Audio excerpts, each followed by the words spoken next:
శ్రీగురుభ్యో నమః. మన భగవద్గీత 6వ అధ్యాయంలో ఉన్నాం. ఆత్మ సంయమ యోగము, దీనికి ఇంకో పేరు ధ్యాన యోగము. ఇందులో 5 టాపిక్లు ఉన్నాయని చూసాం. అయితే ధ్యానంలో 2 రకాలు ఉన్నాయని చూసాం. అది మర్చిపోయి ఒకసారి మళ్ళీ రివైజ్ చేద్దాం, కన్ఫ్యూజన్. అంటే జ్ఞానం పొందక ముందు ఒక ధ్యానం చేస్తాం, దాన్నే ఉపాసన అంటున్నాం. ఇష్టదేవత ఉపాసన చేస్తాం. అది ఎందుకు చేస్తామంటే జ్ఞాన యోగ్యత ప్రాప్తి, అది ఉంటే జ్ఞానానికి మనం అర్హులం అవుతాం అనమాట. అందుకు ఆ ధ్యానం చేస్తాం. ఉపాసన చేయడం చేత మనకి ఆ యోగ్యత, అర్హత, క్వాలిఫికేషన్ వస్తుంది. జ్ఞానానికి ముందు జ్ఞానం కలిగిన తర్వాత ఏం జ్ఞానం అని మళ్ళీ మనం అడుగుతున్నాం. ఏం జ్ఞానం అంటే నా గురించి, అంటే ఆత్మస్వరూపం, నా స్వస్వరూప జ్ఞానం అనమాట. నేను ఎవరు అనేది నేను పొరపాటు పడుతున్నాను కాబట్టి నా గురించి జ్ఞానం ఎవరు ఇస్తున్నారంటే శాస్త్రమే చెప్తున్నాను ఎవరు అని.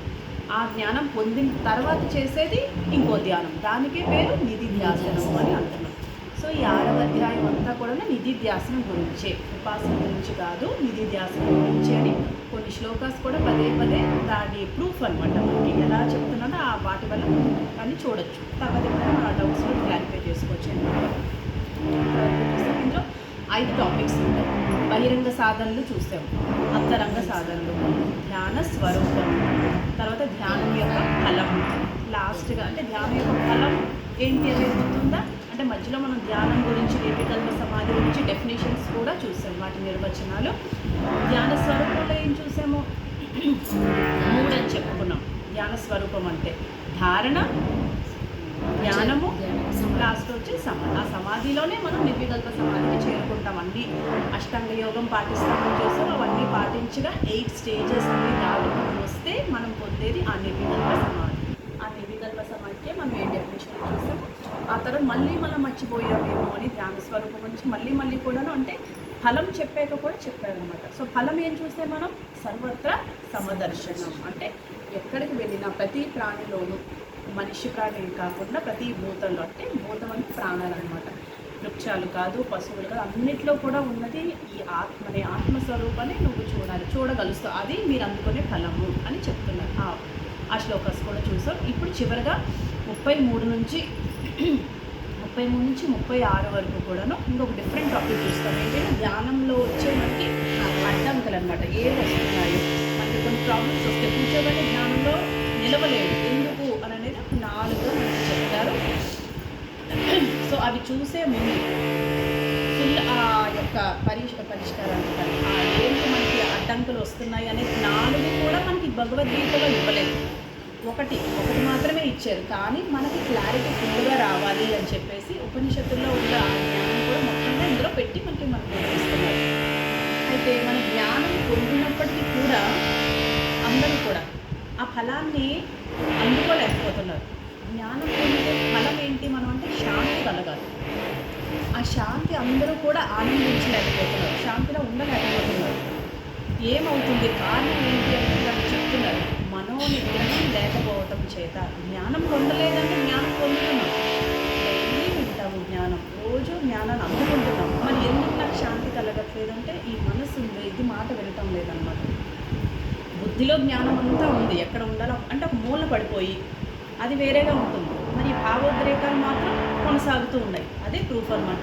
ఒకరికి మనోనిగ్రహం ఉంది అంటే ప్రూఫ్ ఏంటి, మనోనిగ్రహం లేదు అని నాకు ఎలా తెలుస్తుంది అంటే నాకు భావోద్రేకాలు ఏమీ లేవు, ఆ శాంతిని నేను అనుభవించగలుగుతున్నాను. నా డైలీ ఈ పరిస్థితులు ఎదురవుతున్నప్పుడు అది నేను ఆనందిస్తున్నాను, శాంతిగా ఉన్నాను అంటే మనోనిగ్రహం మనకు ఉన్నట్టు. లేదు, నాకు ఆ భావోద్రేకాలు స్టిల్ కంటిన్యూ అవుతున్నాయి, జ్ఞానం అంతా తెలుసు, నాకు తెలీదు అని లేదు, కానీ భావోద్రేకాలు స్టిల్ కంటిన్యూ అవుతున్నాయంటే మనోనిగ్రహం నాకు లేదు. ఈ విధంగా నేను తెలుసుకోవాలి. అంటే కొంతమంది ఉంటారు, అంటే ఇందులో కూడా రకరకాల విద్యార్థులు ఉంటారు. వాళ్ళు ఏంటంటే జ్ఞానం వింటూనే ఇమ్మీడియట్గా జ్ఞానం అర్థమైపోతుంది, ఆ యొక్క నిష్టలో కూడా నిలబడతారనమాట. ఇమ్మీడియట్ ఫలాన్ని అందుకుంటారు. కొంతమంది అందుకోలేరు. ఏంటి తేడా, ఏం జరుగుతుంది, ఎందుకు ఈ డిఫరెన్స్ వస్తుంది, కొంతమంది ఇలా ఉంది, కొంతమంది అలా ఉంది, ఎక్కడ ఈ భేదం వస్తుందంటే దాన్నే సాధన చతుష్టయ సంపత్తి అంటారన్నమాట. చూడమని చెప్పుకున్నప్పుడు చెప్తున్నాం, దాన్ని 4 Dsగా చెప్తారు. ఈ సాధన చతుష్టయ సంపత్తి ఎవరికైతే ఉందో కర్పూరపు బుద్ధి ఉంటుందన్నమాట. జ్ఞానం ఇలా చెప్తూనే గురువు బోధిస్తూనే వాళ్ళు ఇంకా వెంటనే ఆస్వాదించగలరు ఆ ఆనందాన్ని, ఆత్మ ఆనందాన్ని వాళ్ళు పొందుతారు. ఆనందాన్ని ఏక సాధన చతుష్టయ సంపత్తి, వాటి పేర్లు మట్టుకు చూద్దాం, అంత డీటెయిల్గా మనం ఇప్పుడు వెళ్ళము. వివేకం, వైరాగ్యం, ముముక్షుత్వం, సమాధి, షట్క సంపత్తి చాలా చాలా ఇంపార్టెంట్. వీటిని గుర్తుపెట్టుకోవడానికి ఒక 4 Ds చెప్తారనమాట. సో ఈ 4 ఎవరికైతే ఉన్నాయో, వివేకం వల్ల కలుగుతుంది వైరాగ్యం ముముక్షుత్వం, నాకు మోక్షం కావాలి, నేను ఇది పొందాలి, ఆత్మజ్ఞానం నేను తెలుసుకోవాలి అనే ఒక కోరిక అనమాట. మామూలు కోరిక, తీవ్రమైన కోరిక, ఇచ్చ. అది ఎలా ఉందంటే దానికి చాలా ఎగ్జాంపుల్స్ కూడా చెప్తారు. ఎవరో తెచ్చి నెత్తి మీద ఒక కాలుతున్న బొగ్గు పెట్టారనుకో, ఊరుకుంటామా? టక్కని తీస్తాం. లేదు మనకి నీటిలో ముంచేస్తుంటే ఆగుతామా? వాళ్ళని తోసైనా పైకి రావడానికి ట్రై చేస్తాం మనం ముంచేస్తుంటే. ఆ విధమైన తీవ్ర ఇచ్చ ఎవరికైతే ఉంటుందో మోక్షం కాదు, దాన్ని మోక్షత్వం అంటారు. మిగిలిన వాటికి నాకు కావాలి, ఒక 1000 కోరికలు ఎక్కడో అదొక కోరిక అంటే మోక్షత్వం కిందకి రాదు. సో ఆ విధంగా అదే కాకుండా ఫైనల్గా సమాధి, షట్క సంపత్తి 4వది. ఈ ఫస్ట్ 3 ఏదైతే ఉందో, వివేకం అన్నాము, వైరాగ్యం, మోక్షత్వం, మనకి కర్మయోగం ద్వారా చక్కగా వచ్చేస్తుంది. వీటి మనం సెపరేట్గా ఎలా పెంపొందించుకోవాలని ఆరాటపడక్కర్లేదు. మనం ఏ 3rd చాప్టర్ చెప్పుకున్నాం, అందులో చెప్పిన నియమాలు మనం ఖచ్చితంగా ఎప్పుడు పాటించినట్టయితే మనకు అవన్నీ వచ్చేస్తాయి. కానీ అసలైంది ఇది ఏది? సమాధి, షట్క సంపత్తి అన్నాం. షట్ అన్నాం కదా, షట్ అంటేనే 6. ఆ సంపత్తి ఎక్కడ ఉంటుంది? సంపత్తి అంటే ఎవరికి కనపడని సంపత్తి లోపల అనమాట, ఇన్నర్ వెల్త్ అంటారు. ఆ వెల్త్ ఎవరికైతే ఉందో ఈ సంపత్తి లోపల ఎన్నంటే 6. అవే సమము, దమము. సమం అంటేనే మనోనిగ్రహం. సమము, దమము, ఉపరమం, తితిక్ష, శ్రద్ధ, సమాధానం అని అంటుంటాయి. సో మొదటగా వచ్చేదే మనోనిగ్రహం. ఈ మనోనిగ్రహం ఉన్నట్టయితేనే ఈ మనసు మన వశంలో ఉన్నట్టు. ఏది కావాలంటే మనసు ఎక్కడ కావాలంటే అక్కడ పెట్టగలం, అది పరుగులు పెట్టదు. సో ఈ మనోనిగ్రహం లేకపోవటం వల్లనే జ్ఞానం అయితే పొందుతాం, కానీ దాని శాంతి మనకు కలగట్లేదు జ్ఞానం వలన. ఎందుకంటే మనోనిగ్రహం లేదు. ఎందుకు లేదు అంటే ఉపాసన చెయ్యాలి. దానికి కిటికీ ఏంటంటే ఉపాసన కావాలి. కర్మయోగం ద్వారా మొదటి 3 వస్తున్నాయి. ఉపాసన ఎలా చేయాలి? ఇష్టదేవత ఉపాసన చేసుకోవాలి, ధ్యానం చేయాలి. ముందు మనం చెప్పిన జ్ఞానం పొందకముందు చేస్తే అది మనకి మనోనిగ్రహం వస్తుంది అని చెప్తున్నారు. ఇప్పుడు ఈ టాపిక్స్ చూద్దాం. మనకి ఏవైతే మనకు అడ్డుతున్నాయంటే 4గా పేర్కొన్నారు. ఎవరంటే గౌడపదాచార్యులు మాండూక్యోపనిషత్తులో చెప్తారనమాట. ఇక్కడికి గీతాలో మనకు 4 రాలేదు, ఒక్క టాపిక్ చంచలం కోసం ఇక్కడ చెప్పారు. కానీ మిగిలిన 3 కూడా ఒకసారి మనం చూద్దాం. ఫస్ట్ ఇది లయ, 2వది విక్షేపము, 3వది కషాయం, 4వది రసాస్వాదము. 4 ఇవే అడ్డంకులు అనమాట. లయ అంటే నిద్రాస్థితి, అంటే కూర్చుంటామో లేదో ధ్యానానికి మొదటగా వచ్చేదే నిద్ర. అది అందరికీ తెలిసిన విషయం. సో ఎందుకు నిద్రలోకి జారిపోతామంటే ప్రశాంతంగా ఉంటాం కదా, శరీరం విశ్రాంతి పొందుతుంది, ఇంద్రియాలు కూడా హాయిగా ఉన్నాయి, రెస్ట్ పొజిషన్లో ఉండేసరికి నిద్రలోకి జారిపోయినట్టు అనిపిస్తుంది. అంటే దీనికి రకరకాల కారణాలు ఉన్నాయి, ఇది ఒక్కటే కారణం కాదు, ఎన్నో కారణాలు ఉన్నాయి. సో దీనికోసం మనం మీరేమీ సిగ్గుపడద్దు అని గురువులు చెప్తారు. ఇది అందరికీ కలిగేది, మీకు ఒక్కరికే కలుగుతుంది, అందరూ బాగా చేసేస్తున్నారు, నేను వస్తుంది. సో నేనే నిద్రపోతుందంటే నాకు సిగ్గుగా అనిపించచ్చు. సో మీ అందరూ కూడా పడుకుంటున్నారని అమ్మయ్య పర్లేదని అనిపిస్తుంది అలాగా. సో ఇది అందరికీ ఉండే ప్రాబ్లం అని చెప్తున్నారు. ముందు ఏంటి అనేది చూద్దాం, తర్వాత పరిష్కారాలు చూద్దాం. లయ అయిపోయిన తర్వాత విక్షేపం అంటే చంచలం అనమాట, ఒక చోట ఉండకుండా. సో మనసు ఏంటంటే పరుగులు తీస్తుంది అన్నమాట. ఎందుకు అని అంటే రజోగుణం. ఎక్కువ రజోగుణం ఉందనుకోండి, అది ఒక దగ్గర ఉంటుంది, దానికి ఎన్నో పనులు అనమాట. ఇదంటే అదంటే ఏదో గుర్తు చేస్తుంటుంది, యాక్టివ్గానే ఉంది కదా, అది గుర్తింగే. లయ అంటేనే చూడండి తమస్సు, అందుకే డల్ అయిపోతుంది. డల్ అయిపోవడం చేత నిద్ర వచ్చేస్తుంది. బట్ ఇక్కడ వెరీ వెరీ యాక్టివ్, ఒక పని కదా, అన్నీ కావాలన్నమాట, అన్నీ నేనే చక్కబెట్టాలన్నా టీవీ అవి అన్నీ కూడా చేస్తుంది. సో లయ, విక్షేపము, కషాయం అంటే స్తబ్ద స్థితి, అంటే ఎలా స్పందించాలో దానికి తెలియదు అన్నమాట, ఒక కైండ్ ఆఫ్ షాక్ అయిపోవడం అన్నమాట. ఇప్పుడు దానికి ఒక ఎగ్జాంపుల్ ఇస్తారు. అమ్మ ఏమంటారంటే హోమ్ దే బ్రాట్, ఇంటికి తీసుకొచ్చారు, ద వారియర్ డెడ్. చూడండి, ఒక గొప్ప యోధుడిని, చనిపోయిన యోధుని ఇంటికి పట్టుకొచ్చారు. అప్పుడు అతని భార్య పరిస్థితి ఎలా ఉంటుంది? మన సినిమాల్లో కూడా చూస్తూ ఉంటాం. కొంతమంది షాక్ గురి అవుతారు, వాళ్ళు ఏడవరు కొంతమంది, అంటే ఏం చేయాలో తెలియదు, ఇంకా అలా షాక్లో ఉండిపోతారు. సో అలా అదే పరిస్థితిలో చాలాసేపు దాన్ని కంటిన్యూ అయితే ఇంకా వాళ్ళు కాసేపట్లో ఇంకా ప్రాణాలే విడిచిపెడతారు అంటారు. సో ఆ స్టేజ్కి వెళ్ళిపోతారు. మరి ఎలా బయటికి రావాలంటే ఆమె ఎలా అయినా ఏడవాలి, ఆ స్థితి నుంచి బయటికి రావాలి, ఎన్నో చెప్తారు. కదుపుతారు, లేదంటారు, చెప్తారు న్యాయం పడిపోయి చూడు చనిపోయారు, లేవు లేవు ఇన్ని చెప్పినా చేయరు. ఫైనల్లీ కాస్త పెద్దవాళ్ళు అంటే వాళ్ళు టక్కన వెలుగుతుంది కదా, వాళ్ళకు ఒక చిన్న పాపను పట్టుకొచ్చి నీ బిడ్డను చూడు ఇంకెలా పెంచుతావు ఏంటి అనేసరి ఆమె అప్పుడు బయటకు వస్తుంది అనమాట. ఇంకా అక్కడ నుండి ఆమె గుండెలు బాదుకొని ఇంకా కట్టలుగా తన ఏడుపంతా బయటకు వస్తుంది. బాధ అంటే కక్కేయాలన్నమాట ఆ విధంగా. సో దాన్ని ఈ కషాయం అంటారు. చాలా డేంజరస్ అనమాట. ఇది ఎలా అవుతుందంటే మనకి ఎప్పటి నుండో చెప్పలేనటువంటి రాగద్వేషాలు అనమాట. లోపల మనకి చిన్నప్పుడే అవ్వచ్చు, ఏదో ఒక స్టేజ్లో కొన్ని మన మనసులో గుచ్చుకొని ఉండిపోతాయి. ఎన్నాటి క్రితం నాకప్పుడు ఆ పర్సన్ ఆ విధంగా నన్ను హర్ట్ చేశారు అనే బాధ కూడా కొంతమందికి ఉండిపోతుంది. కొంతమందికి గిల్ట్ ఫీలింగ్ కూడా ఉంటుంది. నేను అలా ఆ టైంలో వాళ్ళని చాలా ఇబ్బంది పెట్టాను. కొన్ని ఉంటాయి అవి బయటికి చెప్పుకోలేను అనమాట. ఇప్పుడు తెలియదు, ఎందుకు తెలియట్లేదు అంటే మన పనిలో మనం అందరం బిజీ, ఎప్పుడు కూడా బిజీ అయిపోయి లోపల పాతుకొని ఏమున్నాయో కూడా తెలియదు. కానీ ఒకసారి ధ్యానానికి కూర్చున్నాక ఇదేదైతే కషాయం అంటున్నామో కషాయం చాలామంది బయటపడుతుంది. అందుకే వాళ్ళు ఎప్పుడైనా ఒక ఆశ్రమంకి వెళ్ళారనుకోండి, చాలా ప్లెజెంట్గా ఉంటుంది. కూర్చుంటే ఇంకా తెలియదు ఆ బాధ బయట. వాళ్ళు ఏడుస్తారు, ఎందుకు ఏడుస్తున్నారంటే తెలియదు, కానీ ఆ బాధ బయటకు వచ్చేస్తుంటుంది అన్నమాట. అంటే మనకి ఖాళీ లేక ఏముందో మనసులో మనకు తెలియక బిజీగా ఉండి బయటపడట్లేదు తప్ప, ఒక చక్కటి ప్రశాంతంగా ఎక్కడికైనా వెళ్ళినప్పుడు, ఒక స్వామీజీ దగ్గరికి వెళ్ళినప్పుడు మనం ఏం బాధ చెప్పుకోకలేదు. స్వామీజీ దగ్గరికి వెళ్ళి ఆయన దగ్గరికి వెళ్తే చాలు వీళ్ళకి అదంతా బయట కట్టేసేంత పని అయిపోతుంది. హ్యాపీ అంటే ప్రశాంతత చెందుతారు, బయటకు వచ్చేస్తుంది. అలా ఈ విధంగా 3 చూసాం. 4వది రసాస్వాదం. అంటే ధ్యానానికి కూర్చుంటే చాలా ప్రశాంతంగా హాయిగా ఆనందంగా అనిపిస్తుంది. దాన్ని రసం అంటారు. అది ఎలా అడ్డంకి అవుతుంది, మంచిదే కదా అనొచ్చు, కానీ అది ఎలా అడ్డంకి అంటే ధ్యానం నుంచి బయటికి రావడానికి నాకు నచ్చదు. అది బాగుంది, అది నాకు ఆనందంగా ఉంది అని నేను అనుకుంటాను. బయటకు వచ్చాక కూడా అదే ఆనందం కంటిన్యూ అవుతే మంచిది, అదే ఎప్పుడు నిలబడితే. కానీ అది అప్పుడు కంటిన్యూ అవుతుంది. ఓన్లీ ధ్యానంలోనే నచ్చుతుంది. ఎవరైనా వచ్చి డోర్ నాక్ చేసినా, నేను ధ్యానంలో చేసినా బయటికి రా నీకోసం ఎవరో వచ్చారని చెప్పిన, ఎక్కడైనా శబ్దాలు వచ్చినా కూడా మనం తట్టుకోలేని పరిస్థితి అన్నమాట. ఇంకా వాళ్ళ పని అయిపోయింది, ఎవరు మనల్ని డిస్టర్బ్ చేశారో వాళ్ళ మీద చిట్టపట్లాడతాం అన్నమాట. సో అది కూడా ఆ విధంగా అడ్డంకే కదా. అంటే దేనికైతే ఒక వ్యసనం అయిపోతుంది, ధ్యానం కూడా ఒక వ్యసనం టైప్లో అయిపోతుంది. అలా కాకుండా మనం ఫ్రీ టైంలో చేస్తాము, లేనప్పుడు కూడా అంతే ఆనందంగా ఉండగలిస్తే అప్పుడు ఆ స్టేట్ మనకు కావాలన్నమాట. ఒక ధ్యానం అప్పుడే కాకుండా ఈ విధంగా ఈ 4 మనకి అడ్డంకులు అనమాట ధ్యానం చేస్తే. మరి వీటికి పరిష్కారాలు ఏంటి అంటే లయ అన్నాం. లయ అంటే ఏంటి? నిద్రలోకి జారుకోవడం. నిద్రలోకి ఎందుకు జారుకుంటున్నామో తెలిస్తే దాన్ని తొలగొట్టేమనుకోండి సరిపోతుంది. అంటే జనరల్లీ ఎందుకు పడుకుంటాము? 2 కారణాలు చూడండి. అంటే నిద్ర నుంచి వచ్చే కారణాన్ని రిమూవ్ చేయొచ్చు, ఇంకోటి అభ్యాసం చేత చేయించవచ్చు. చేస్తే దానికి అలవాటు అవుతుంది. బాగా తిన్నాం అనుకోండి హ్యాపీగా పట్టు నిండా, అసలు ఎంత కూడా ఖాళీ లేకుండా నాకు ఏదో ఇష్టమైన ఐటమ్ అని ఇంకొంచెం, ఆ స్వీట్ కూడా తినాలి ఇంకొంచెం, అలా అలా ఎక్కువ వేసేసుకున్నానంటే ఖచ్చితంగా ఫ్యాన్ దగ్గర కూర్చున్నామంటే నిద్రే వస్తుంది మొదటి. అలా అజీర్ణం అయ్యే ఆహారం తిన్నా, కాస్త హార్డ్ ఫుడ్ తిన్నా కూడా మనకి పొట్ట కాస్త మందంగా అయ్యి అప్పుడు కూడాను నిద్రలాగే అంటే క్రియేట్స్ డిస్టర్బెన్స్ అన్నమాట. అప్పుడు కూడా అది సరిపోతుంది. అంటే అంటే మంచి ఆహారం, సాత్వికమైన ఆహారం తీసుకుంటే మనకి ఏ ప్రాబ్లం కూడా రాదు.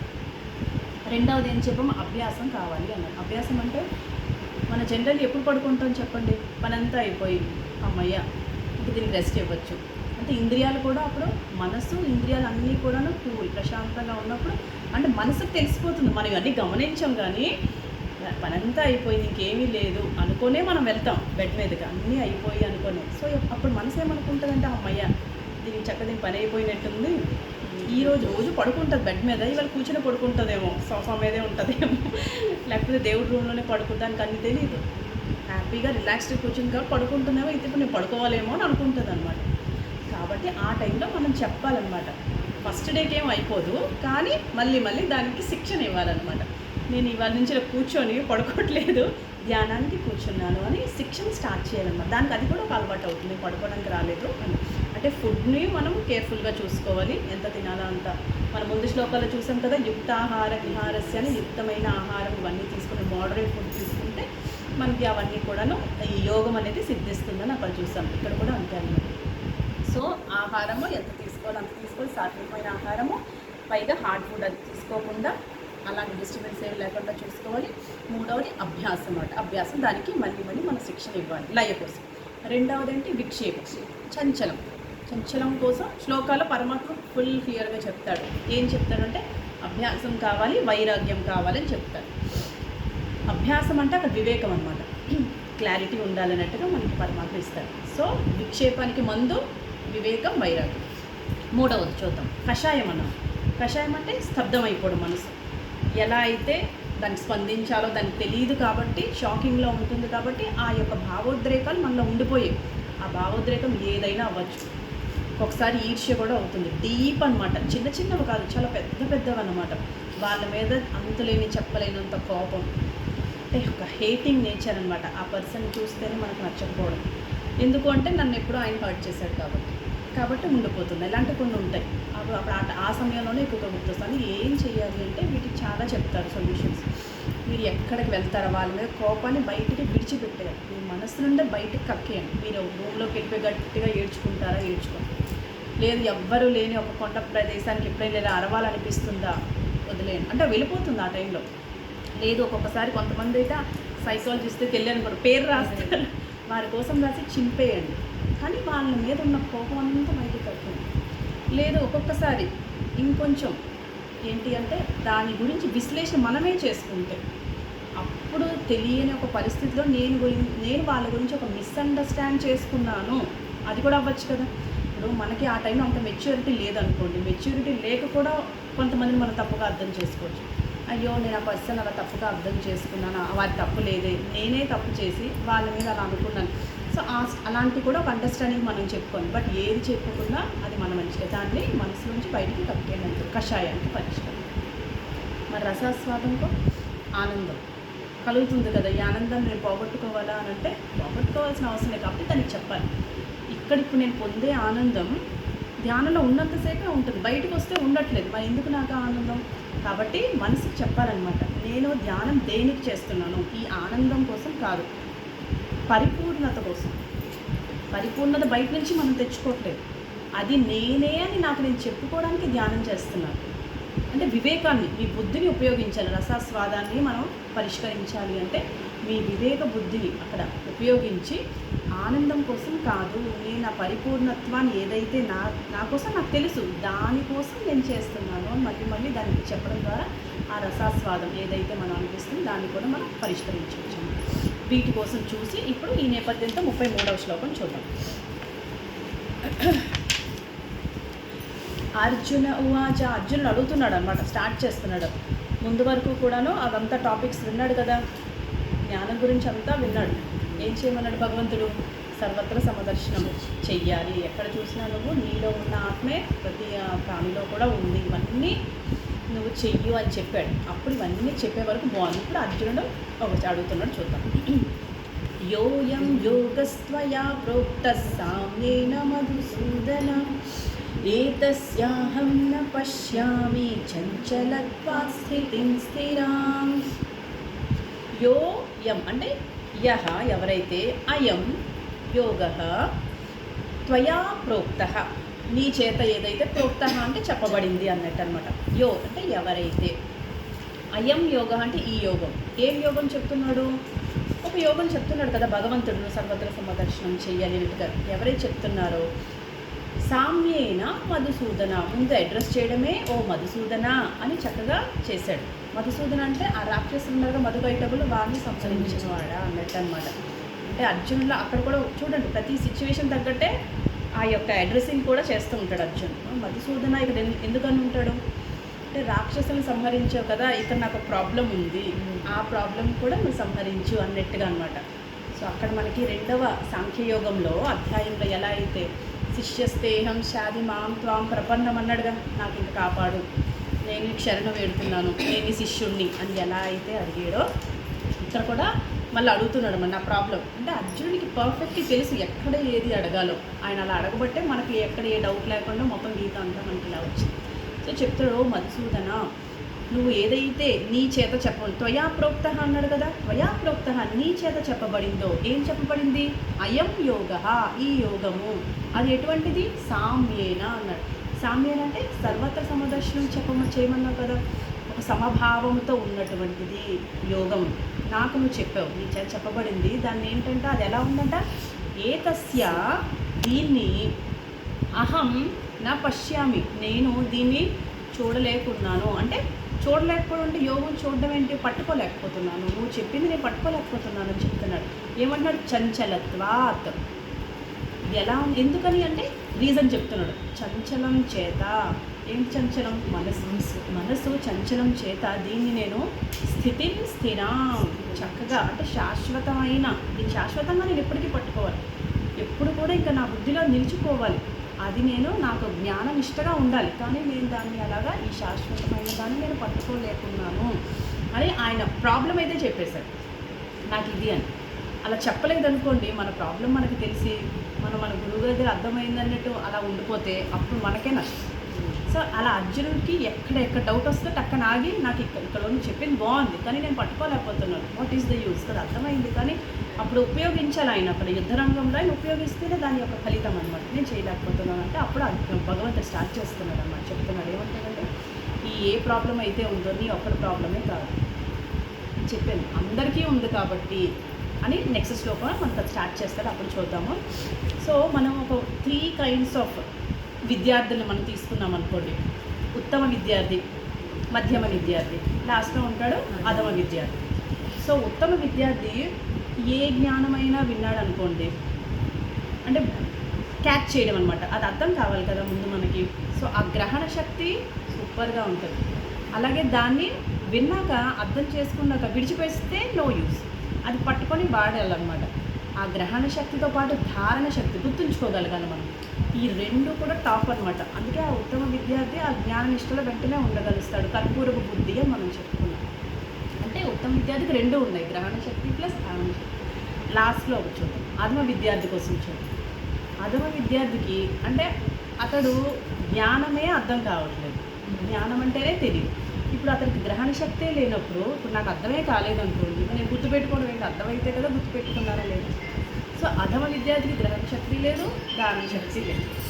మరి మధ్యమ విద్యార్థి అసలైన వాడు ఉన్నాడు అంటే ఇతని పరిస్థితి ఏంటంటే మీకు అర్థమైపోయింది. గ్రహణ శక్తి అంటే అర్థమవుతుంది, చెప్పినంత గురువుగారు చెప్పింది బాగుంది, అర్థమైంది, బుద్ధిలో అంతా ఉంది. ఈ ధారణ శక్తి దగ్గరికి వచ్చేసరికి గుర్తుపెట్టుకోవడం అసలైన క్రిటికల్ పాయింట్ ఉండట్లేదు. సో అర్జునుడి పరిస్థితి కూడా ఇప్పుడు అందుకోసం మనందరం ఇందులోకే అనుకోవచ్చు. అర్థం కావట్లేదంటే మనం చక్కగా అర్థం అవుతుంది, అర్థం బాగుంది, బుద్ధిలో ఉంది, కాకపోతే ఈ గ్రహణ శక్తి బాగుంది కానీ ధారణ శక్తి పట్టుకోలేకున్నాము. అందుకే అర్జునుడు అదే చెప్తున్నాడు, నాకేం ప్రాబ్లం, నువ్వు చెప్పిందంతా బాగుంది, ఏదైతే చెప్పావో నాకు అర్థమయ్యింది, కాకపోతే చంచలం ద్వారా మనసు వింటున్న అర్థమైంది, టక్కన వెళ్ళిపోతుంది. అలా ఒక దగ్గర స్టేబుల్గా ఉంటే కదా దాన్ని పట్టుకుని లేదు, నువ్వు చెప్పినప్పుడే పట్టుకున్నాను, తర్వాత మళ్ళీ మామూలే అయిపోతుంది, అందుకని నేను పట్టుకోలేకపోతే చెప్పేశాను. ఇప్పుడు ఈయన చెప్తున్నాడు భగవంతుడు కాదు, ఇంక ఈయన ఇంకొకటి చెప్తాడు చూడు 34. చంచలం హి మనః కృష్ణ ప్రమాధి బలవదృఢం తస్యాహం నిగ్రహం మన్యే వాయోరివ సుదుష్కరం.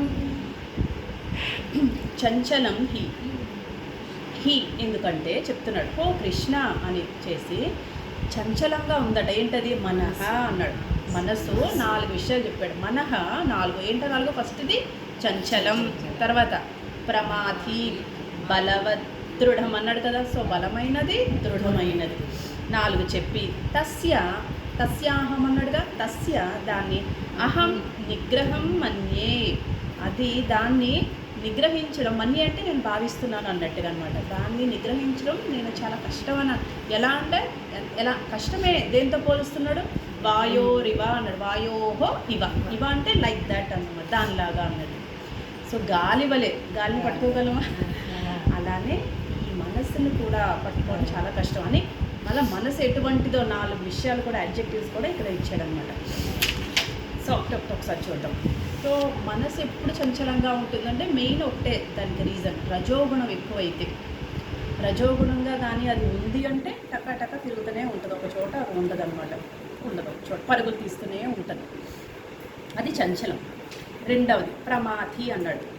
ఈ ప్రమాధి అన్నది సాంఖ్యయోగంలో కూడా మనం చూసాం, అంటే దాన్ని మదించడం అనమాట. మనం పెరుగు తీసుకున్నాం అనుకున్నాం, కవ్వంతో చిలికితే పాపం మజ్జిగని ముందు మనం క్లియర్గా చూసింది దాన్ని, ఆ పెరుగు ఎలా ఉందో. ఇప్పుడు ఆ పెరుగుని మీకు చిలకడం మొదలు పెడితే కల్లోలం అయిపోతుంటుందా, పెరుగు ఎట్లా ఎటు వెళ్ళిపోతుంది, ఎటు తుల్లుతుందో తెలియదు. అలా ఈ మనసు ఉందే ఈ చంచలం కాకుండా ఈ ప్రమాది అంటే ఇంద్రియాలను మదిస్తుంది మనసు. ఆ విధంగా అంటే ఏదైనా ఒక ఇంద్రియాల విషయాలు ఏమైనా చూసిందనుకోండి, అయిపోయిందే, ఎటు నుండి ఎటు పరిగెడతాయో ఇంకా తెలియదు. చూడండి ప్రతీదీ కూడా కళ్ళు, నోరు చోటు ఉండదు, అన్నీ వింటుంది. అంటే ఒక చిన్న నోరుకే చెప్తాము. ఇప్పుడు మన మనసు కానీ చంచలంగా ఉందనుకోండి, హడావిడి పడిపోయి ఏం మాట్లాడతామో తెలియదు. ఎవరైనా వచ్చారనుకోండి ఒక షాకింగ్లో టకటకా మాట్లాడిస్తుంటావు, ఇది చేయనంటావు, అది చేయనంటావు. ఒక్కొక్కసారి అయితే ఇంకా తింటూనే ఉంటావు, ఇంకా అదొకటి కూడా ఉంటుంది.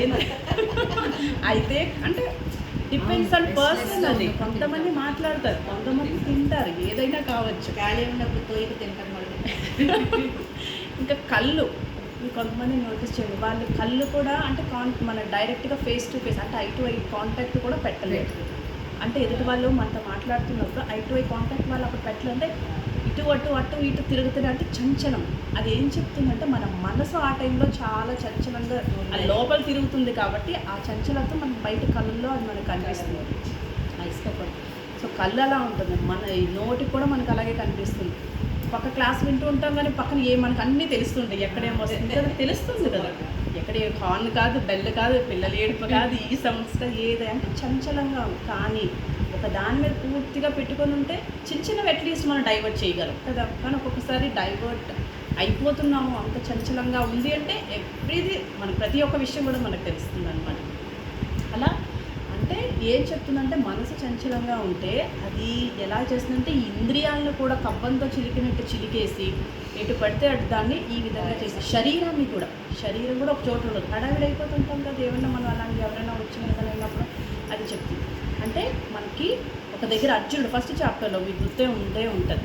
ఆయనకి ఎంతగా ఈ మోహం పాకేసిందంటే మనసుకి శరీరం అంతా కూడా అదే కదా చెప్తాడు, నా శరీరం అంతా నిలబట్లే వణికిపోతుందని చెప్పి, స్కిన్ అంతా పక్క కాలిపోతుందని ఇవన్నీ చెప్తాడు కదా. సో అలాగా ఇంతవరకు చేస్తుందన్నమాట మనసు. అది కానీ చంచలంగా ఉంటే ఇలాగా కవ్వం చిలికినట్టు చిలుకుతుంది. దానితో ప్రమాది అన్న పదం అంటే ఇంత డేంజరస్ అని చెప్తున్నాడు. చెప్పి మూడవది బలవత్ అన్నాడు. అంటే బలమైనది. మనసు స్వతహాగా చాలా చాలా బలమైనది. అంటే బుద్ధి దానికి అన్నీ తెలుసు. ఇప్పుడు ఎక్కడికైనా ఒక ట్రాఫిక్ సిగ్నల్ దగ్గరికి వెళ్ళామనుకోండి, సిగ్నల్ పడిందని తెలుసు, నా ముందు బోల్డ్ మంచి జనాలు ఉన్నారని నాకు తెలుసు. నేను ఊరికే హార్న్ కొట్టేస్తే నాకు టైం అయిపోతుంది. నిజమే కాదంటాం లేదు, ఏదో ట్రైన్ పట్టుకోవాలి. అయితే ఇక్కడ హార్న్ కొడితే నాకు ఖాళీ వచ్చేస్తుంది రాదు, అయినా చేస్తుంటాం. ఎందుకంటే ఆ టైంలో నా పరిస్థితి అలా ఉంది. ఆ టైంలో ఏంటంటే అందరూ వెళ్ళిపోవాలి. కానీ ఎవరని నాకు తెలుసు, ఎవరు హడావిడి పడితే అయినా కూడా చేస్తాం. ఎందుకంటే మనసు ఆ టైంలో చూడండి, మనసు అంతా చంచలంగా ఉంటుంది. బుద్ధికి హ్యాస్ వెరీ మచ్ క్లారిటీ. దానికి తెలుసు ఆ టైంలో ప్లేస్ దొరకదు అని తెలుసు, కొట్టిన లాభం లేదని తెలుసు. అంటే దాని పని చేసుకుంటూ పోతుంది అనమాట మనసు. అది చెప్తాను. దృఢం అంటే అలాంటిదే. దృఢం అంటే కూడా బలమైనది అన్నట్టే వస్తుంది. కానీ ఎలా చెప్తారంటే కొన్నిసార్లు మనం టీ కాఫీస్కి కానీ చక్కగా ఎడిక్ట్ అయిపోయామనుకోండి, ఒకసారి అడుగుతుంది అనమాట, ఏం తీసుకుంటాం, టీయా కాఫీ అని చెప్తున్నా. కాఫీ తాగాలని చెప్పేసి, సరే ఇంకో రెండోసారి కూడా అదే కాఫీ తాగుతాను. ఇంకో మూడోసారి ఇంకా అడగక్కర్లేదు, బుద్ధికి ఇంకేం అడగద్దు, ఇదే డెసిషన్ తీసుకుంటుంది అనమాట. అప్పనే అండి ఇంకా దానికి తెలిసినా కూడా దానికి చాయిస్ ఇద్దామా అనేది కూడా ఇంక దానికి ఉండదు. కానీ మనసుకి ఏమంటారు, ఒక దారిలో పెట్టేది ఎప్పుడు కూడా బుద్ధే. దీనికి మాస్టర్ ఎవరంటే బుద్ధే. దానికి తెలిసినా ఇది దాని మాట విందనమాట. అలా ఎన్నోసార్లు మళ్ళీ దాని పరిష్కారం ఏంటి అంటే ఎన్నిసార్లు దాన్ని చెప్తూ ఉండాలి. ఒక చిన్న పాపలో ఒక్కసారితో ఇది అయిపోయేది కాదు అనడానికి, అంటే మనసు ఈ విధంగా ఉంటుందని పరమాత్మ మనకి ఇలా చెప్తున్నాడు అనమాట. నెక్స్ట్లో చెప్తాడు. ఇప్పుడు అర్జునుడే స్టిల్ అంటున్నాడు, ఆయన సమస్య అని చెప్పేసి చూడు, ఇది చంచలమైనది అని చెప్పి, ప్రమాది అని చెప్పి, బలమైనది, దృఢమైనది, ఇంత ఈ స్ట్రాంగ్ మనసు, ఈ వాయువుని ఎంత దాన్ని పెట్టడమో కష్టం, అలాగే దీన్ని కూడా నాకు ఎంత కష్టం అయిపోతుందో అని సమస్య. అంటే సుదుష్కరం అనే పదం వాడి. దుష్కరం అంటే కష్టం, సుదుష్కరం అంటే చాలా చాలా కష్టము. అంటే వాయువుని విధిని పెట్టడం ఇంత కష్టం అయిపోతుందని చెప్తున్నాడు. నెక్స్ట్ శ్లోకం చూద్దాము. ఇప్పుడు భగవంతుడు స్టార్ట్ చేస్తున్నాడు. శ్రీ భగవానువాచ అసంశయం మహాబాహో మనో దుర్నిగ్రహం చలం అభ్యాసేన తు కౌంతేయ వైరాగ్యేన చ గృహ్యతే.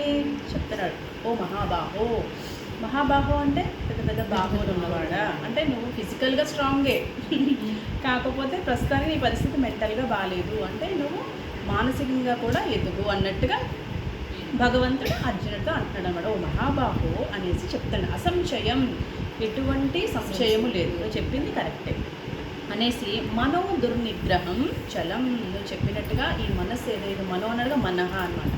ఈ మనస్సు ఖచ్చితంగానే చాలా చాలా చంచలమైనదే, కాదంటం లేదు. కానీ అంటే దాని అర్థం ఏంటి? నీ సమస్యే కాదు, హోల్ మానవాళికే ఈ సమస్య అందరికీ ఉంది, అంత చంచలమైనది. కానీ అంటే ఇందులో పాయింట్ మనం క్యాచ్ చేయాలి. ఏంటి అంటే కష్టమే కానీ అసాధ్యం అంటే కాదు అని మనకి ఇంగ్లీష్లో ఒక సేయింగ్ ఉంటుంది కదా, అది పాసిబుల్ కాకపోవచ్చు కానీ ఇంపాసిబుల్ కాదు అంటారు కదా, అలా అన్నమాట. సో కష్టమే కానీ సాధించవచ్చు, అసాధ్యమైతే కాదు. మరి ఎలా సాధించాలి అంటే ఇక్కడ రెండు ఇస్తున్నారు. ఏంటది? అభ్యాసేనతు అన్నాడు అనమాట. కానీ ఏంటంటే కౌంతేయ, నువ్వు అభ్యాసం చేత. రెండవది ఏంటి? వైరాగ్యేన చ దృశ్యతే, దాన్ని పట్టుకోవచ్చు. దాన్ని నువ్వు వశపరచుకోవాలంటే ఏం చేయాలి? రెండు చెయ్యి, అభ్యాసం చెయ్యు, వైరాగ్యం చేత కూడా నువ్వు చక్కగా రెండుని కూడా చేయొచ్చు. ఇక్కడ అభ్యాసం అంటే ముందు చెప్పుకున్నట్టుగా వివేకం అన్నమాట. వివేకాన్ని ఉపయోగించాలి. ఏంటి వివేకం నేను ఉపయోగించాలి అని అంటే, ఇప్పుడు చూడండి, మనం దేన్నైనా ఒక దాన్ని పట్టుకోవాలి, నాకు ఒకటి కావాలి అంటే దాని మీద శ్రద్ధ పెట్టాలి. శ్రద్ధ పెడితే అంత పాసిబులే. దాని మీద ఇష్టం అంటే ఇష్టం కావాలి, ఇష్టం ఉంటే శ్రద్ధ ఉంటుంది. మరి ఇష్టం ఎలా వస్తుంది ఆ వస్తువు అంటే? ఇప్పుడు పిల్లలకి చెప్పండి ఇది నువ్వు చెయ్యి అంటే వాళ్ళు చెయ్యరు కదా, ఎందుకంటే వాళ్ళకి ఇష్టం లేదు. మనకిష్టంగా మీరు చెయ్యండి అంటాం. కానీ మరి ఇష్టం అవ్వాలి, ఒక వస్తువు ఒక పని ఏదైనా అవ్వాలి అంటే ఏం చేయాలి? దాని విలువ తెలుసుకోవాలి. అంటే దాని విలువ అంటే కాస్ట్ పరంగా కాదు, దాని గొప్పతనం అనమాట. ఒక దాని యొక్క గొప్పతనం తెలుసుకుంటే రోజు వాకింగ్ చేస్తుంటారు, చక్కగా జిమ్కి వెళ్తూ ఉంటారు, ఎక్సర్సైజ్ చేస్తారు. ఇవన్నీ ఎందుకు చేస్తున్నారు? టైం ఎక్కువైపోయా? ఎందుకంటే అందులో ఉండే ఆ రిజల్ట్ వాళ్ళు ఎంజాయ్ చేస్తున్నారు, తెలుస్తుంది, దాని బెనిఫిట్స్ ఏంటో పట్టుకున్నారు. కష్టపడట్లేదని చాలా కష్టపడుతున్నారు. ఎక్సర్సైజెస్ అవంత ఈజీ ఇంకా మాలటలు చేయలేవు. సో చేస్తున్నారు అంటే ఎందుకు చేస్తున్నారు? ఆ బెనిఫిట్స్ని ఎంజాయ్ చేస్తున్నారు. మరి ఇక్కడ దీనికి రావాలి అంటే, యోగానికి రావాలంటే ఏం చేయాలి? దాని విలువ పట్టుకోవాలన్నమాట. దాని గొప్పతనం తెలుసుకుంటే ఎవరమైనా దేని గురించి అయినా సరే. కొంతమంది క్రికెట్ మ్యాచ్ చక్కగా చూస్తూ ఉంటారు, వాళ్ళు ఎవరిని డిస్టర్బే చేయలేము, మనం పిలిచిన వాళ్ళకి వినపడదు. ఎందుకంటే అంత ఏకాగ్రత దాని అందువలన కదా, ధ్యానంలోనే ఉంటుంది. ఇంకొంతమంది సినిమాలు కూడా అంత ఇంట్రెస్ట్గా కొంతమంది చూస్తారు. అంటే ఎవరికి ఏది ఇష్టమో అందులో అంత డీప్గా ఉండిపోతారు. సో మనకు కూడా అదే చెప్తారు. అంటే దాని విలువ మీరు తెలుసుకోండి. పదే ఒక్కసారి కాదు, నాకు నేను కూర్చొని ఒక్కసారి చెప్పుకుంటే సరిపోదు. ఎక్కడికి వెళ్ళినా వాళ్ళతో దాని గురించే డిస్కస్ చేయండి, దాని గురించే తెలుసుకోండి. ధర్మం అంటే ఏంటి మాట్లాడండి, దానికోసం మాట్లాడుకోండి. మోక్షం అంటే ఏంటి, ధర్మపరమైన జీవితం అంటే ఏంటి, ఊరికి ధర్మపరమైన జీవితం ఎలా, అది అసలు సాధ్యమా? ఇప్పుడు అలా జీవించడం అవుతుందా? మోక్షం అంటే ఏంటి, అసలు సాధ్యమా? అది ఊరికే అంటారు గురువు గారు, కానీ సాధ్యమా? ఇక్కడ ఉంటుండగా జీవన్ముక్తి ఏంటి, ఇదంతా అవుతుందా అంటే మనకు మనం మళ్ళీ చేసుకుంటూ ఉంటే దాని విలువ తెలుస్తుంది. ఒక పాసిబుల్ గృహస్థగా ఉంటూ కూడా ఇది చేయడం కష్టమేమీ కాదు అని మనకు తెలుస్తుంది అనమాట. పదే చేసుకోవాలి. దీన్ని అభ్యాసం అన్నమాట. అభ్యాసం చేత ఏం కలిగించాలి? వివేకం రావాలి, దాని గురించి క్లారిటీ. ఏది నిత్యము ఏది అనిత్యం నాకు తెలియాలి. బికాజ్ నేను ఎన్నాలేని చెప్పండి, అశాశ్వతమైన వస్తువులు వెంటే పరుగులు తీస్తాను అంటే మీరు అనొచ్చు, ఇప్పుడు రోజు ఉండేది మనం దాని చుట్టే ఉంటున్నాం కదా, అశాశ్వతమైన వస్తువులు చుట్టే ఉంటున్నాం కదా, పారిపోతాం, దాని నుండి మనం పారిపోగలం. కానీ దాని మీదే మీ కంప్లీట్ డిపెండెన్సీ వద్దు, మీ కంప్లీట్ దాని మీదే ఆధారపడిపోవద్దు. చక్కగా ప్రియా వాళ్ళ ఇంట్లో ఏదో ఒక కార్డ్బోర్డ్ ఒక చైర్ పట్టుకొచ్చి పెట్టింది, చాలా బాగుంది. ఎంత బాగుందంటే అందరికీ కూడాను దాని మీదే కూర్చోవాలి. కూర్చుంటాం, ఎవరైనా ధైర్యం చేస్తామా? అందరికీ తెలుసు అది చూడడానికే, దాని మీద కూర్చోకూడదని తెలుసు, క్లారిటీ ఉన్నది. అనిత్యం, అది చూసేవరకే తప్ప దాని మీద కూర్చోడానికి కాదు, అంటే దాని మీద ఆధారపడడం. అలాగే మనం కూడా తెలుసుకోవాలి, ఈ క్లారిటీ మనకు ఉండాలి. మరి దేని మీద నేను ఆధారపడాలి అంటే ఇప్పటివరకు కూడా జగత్తు మీద ఆధారపడ్డాను. జగత్తు నుంచి ఎక్కడికి రావాలి? నెక్స్ట్ స్టేజ్ భగవంతుడి దగ్గరికి రావాలి. భగవంతుడి నుంచి నెక్స్ట్ నా మీదే నేను ఆధారపడాలి. అంటే అది అహంకారం కాదు, తెలుసుకోవడం అన్నమాట. ఒక స్టేజ్ బై స్టేజ్ దేని మీద డిపెండెన్సీ లేకపోవడం. ఎందుకు నా మీద నేనే ఆధారపడాలి అంటే, నేనే పూర్ణత్వాన్ని కాబట్టి, నేనే ఆనంద స్వరూపాన్ని కాబట్టి. భగవంతుడు ఎక్కడో లేడు, నేను బయట వెతికినంతసేపు ఆయన కనబడు. ఇక్కడ వెతికితే ఎక్కడ వెతకాలో అక్కడ వెతికితేనే ఆయన దొరుకుతాడు. ఈ క్లారిటీ మనకి వివేకం అన్నమాట. ఇది ఉంటేనే మనకు అది సాధ్యమవుతుంది. రెండవది వైరాగ్యం ఎప్పుడు వస్తుంది చెప్పండి? వైరాగ్యం అంటే ప్రతిదాన్ని కూడాను మనం వ్యతిరేకించడం అనుకోకూడదు. దాన్ని నాకు ఇష్టం లేదు, హేట్ని ఏమంటాం తెలుగులో మనం? విరక్తి. విరక్తి. సో ఏమన్నా విరక్తించడం కాదు, విరక్తి చెందిపోవడం కాదు వాటి మీద, అంటే వస్తువుల్ని విరక్తిగా చూడడం కాదు.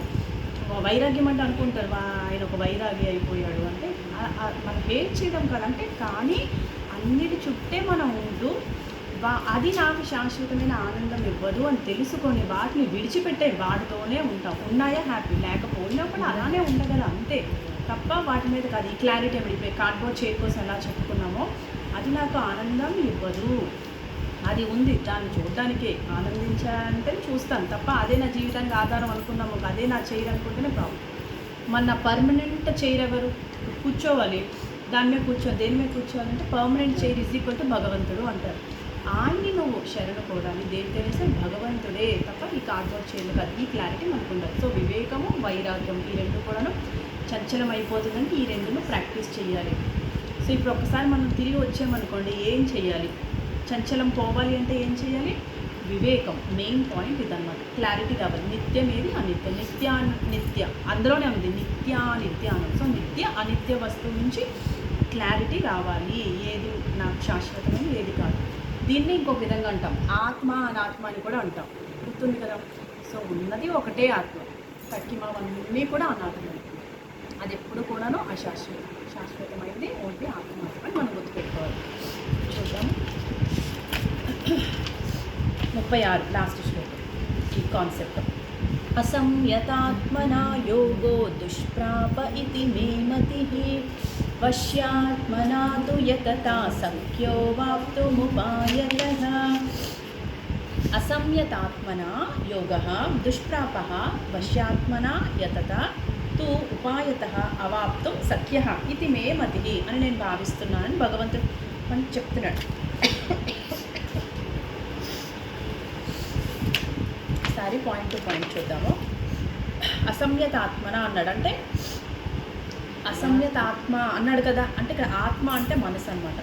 మనసుని ఎవరైతే తన వశంలో పెట్టుకోవడం, వశం పరచుకోవడం అంటే మన ముందు పాయింట్స్లో చెప్పుకున్నట్టు వివేకము వైరాగ్యం అన్నాము కదా, ఆ వివేకము వైరాగ్యము పెంపొందించుకోని మనసు అనమాట.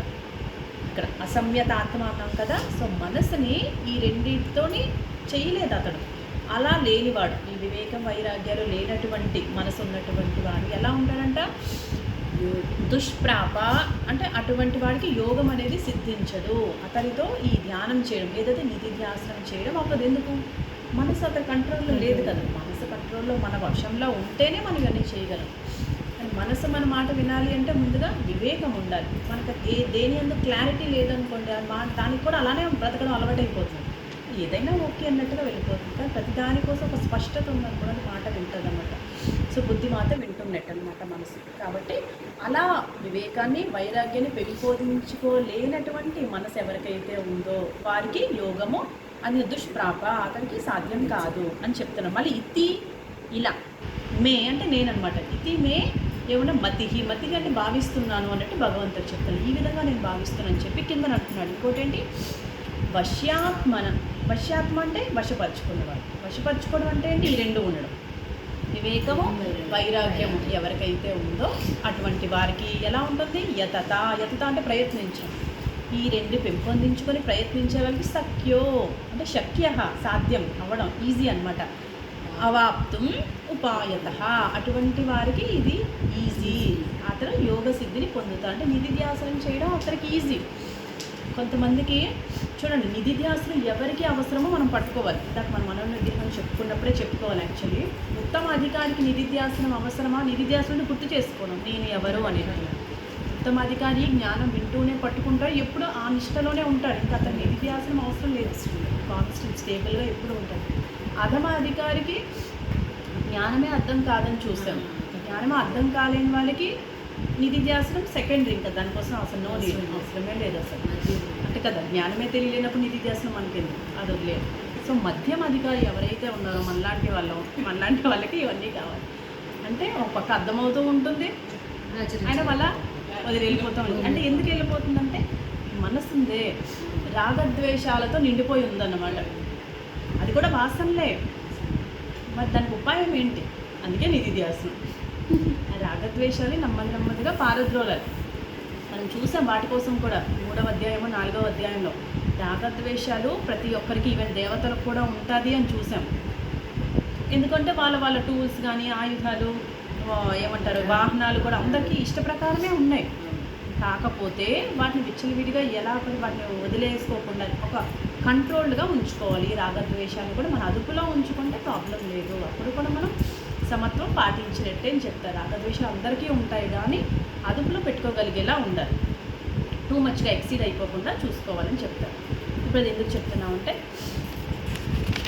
ఇక్కడ ఒకసారి చూద్దాం. సో ఇక్కడ వరకు మనకు అర్థమైంది వశ్యాత్మన అన్నాము. వశ్యాత్మన అంటే ఎవరైతే ఈ యొక్క వివేకాన్ని వైరాగ్యాన్ని కూడాను పాటిస్తూ ఉన్నారో వారికి యతత అలా ఉండి అంటే ట్రై చేయడం అనమాట, ప్రయత్నిస్తూ ఉంటారో ఈ నిధిధ్యాసం చేస్తూ ఉంటారో వాళ్ళకి సఖ్య అవాప్తం ఉపాయత, వాళ్ళకి చాలా చాలా ఈజీగానే ఈ యోగం అనేది సిద్ధిస్తుంది అని చెప్తున్నారు. సో ఇప్పుడు 33 నుంచి 36 వరకు కూడాను మనం ఒకదానికి సొల్యూషన్ చూసాం. ఏంటది? చంచలత్వం గురించి మనం చూసాం. అర్జునుడికి మిగిలిన ప్రాబ్లమ్స్ లేవు. ఏంటి? కషాయము లేదు, లయ లేదు, విక్షేపమే ఉంది. ఇంకొకటి ఏం చెప్పుకున్నాము? రసాస్వాదం. ఆ ప్రాబ్లమ్స్ ఏవీ లేవు. ఇతనికి ఉన్నది ఓన్లీ చంచలమే ప్రాబ్లంగా ఉంది. ఆ చంచలం కూడా ఎందుకు ఉంటుందన్నాము? రజోగుణం చేత ఉంటుందని అన్నాము అనమాట. సో ఆ ప్రాబ్లం చెప్పడం, దానికి భగవంతుడు ఇచ్చిన సొల్యూషన్ అభ్యాసం. అభ్యాసం అంటే వివేకం, ఆ తర్వాత ఇంకొకటి వైరాగ్యం. ఈ రెండు వాటికి సొల్యూషన్ అని చెప్తున్నాడు. ఇక్కడ మనకి గురువులు ఇంకొక శ్లోకం యాడ్ చేస్తారు. ఇది కూడా మనం పెట్టుకోవచ్చు. దీని ద్వారా కూడా సొల్యూషన్ మనకి వస్తుందని. అదేంటి అంటే శ్లోకం భజగోవిందంలో సత్సంగత్వే నిస్సంగత్వం, నిస్సంగత్వే నిర్మోహత్వం, నిర్మోహత్వే నిశ్చలతత్వం, నిశ్చలతత్వే ఇది అసలైంది జీవన్ముక్తి. అంతే. అంటే అక్కడ వరకు మనం రావాలి. ఆ స్టేజ్కి రాలేదు. అంటే అక్కడితో స్టార్ట్ చేయాలి. ఫస్ట్ సత్సంగం అనేది ఇంపార్టెంట్ అనమాట. ఫస్ట్ సత్సంగం అనేది ఒకటి ఉంటే నిస్సంగత్వం అవుతుంది. అంటే ఫస్ట్ స్టేజ్ ఇంపార్టెంట్. వైరాగ్యం వస్తుందన్నమాట. ఫస్ట్ వైరాగ్యం అంటే చెప్పాం, హేటింగ్ కాదు, దేన్ని కూడా విరక్తిగా చూడడం కాదు, మన దాన్ని విరక్తి కలిగిపోవడం ఏమీ కాదు. ఉన్నా కూడా తెలుసుకోవడం, ఇది అశాశ్వతమే, ఇదే నా జీవన ఆధారం కాదు అని తెలుసుకోండి. అది ఉన్నా ఓకే, సోఫా ఉందా కూర్చుంటాను హ్యాపీగా ఎంజాయ్ చేయాలి, లేదా నాకు సోఫా లేదా మనం బాధపడిపోవాలి, అలా అనమాట. అంతే. బెడ్ ఉందా ఓకే, లేకపోయినా బంగారం ఉందా ఓకే, లేదా హ్యాపీ, ఏదైనా అది చెప్పడం అనమాట. సో సత్సంగత్వం ద్వారా నిస్సంగత్వం, ఈ వైరాగ్యం అనేది వస్తుంది. నిస్సంగత్వే నిర్మోహత్వం, దేని మీద ఇంకా మోహం అనేది ఉండదు. నిర్మోహత్వే మోహం లేదా హ్యాపీగా నిశ్చల తత్వం, నిశ్చలమైన మనసు హాయిగా ఉంటుంది. ఇంకా దేనికోసం మనకు ఊలాట ఉండదు. ఈ నిశ్చలతత్వం ఎప్పుడు వచ్చిందో దాన్నే జీవన్ముక్తి. ఈ జీవన్ముక్తి వచ్చేస్తుంది. జీవన్ముక్తిని బ్రతికుండగానే ఆ ఫ్రీడమ్ అనమాట. ఈ ఫ్రీడమ్ ఎక్కడో కాదు, ఆంతర సన్యాసం అంటారు. ఇక్కడే వచ్చేసింది అనమాట. ఇక్కడే ఉంది, జీవించి ఉండగానే. సునైనా ఇప్పుడు పయ్యా అంటే నేను అదే అనుకుంటా, సునైనా చేస్తే. ఓం తత్సత్ సర్వం శ్రీకృష్ణ అర్పణమస్తు. జై శ్రీరామ్.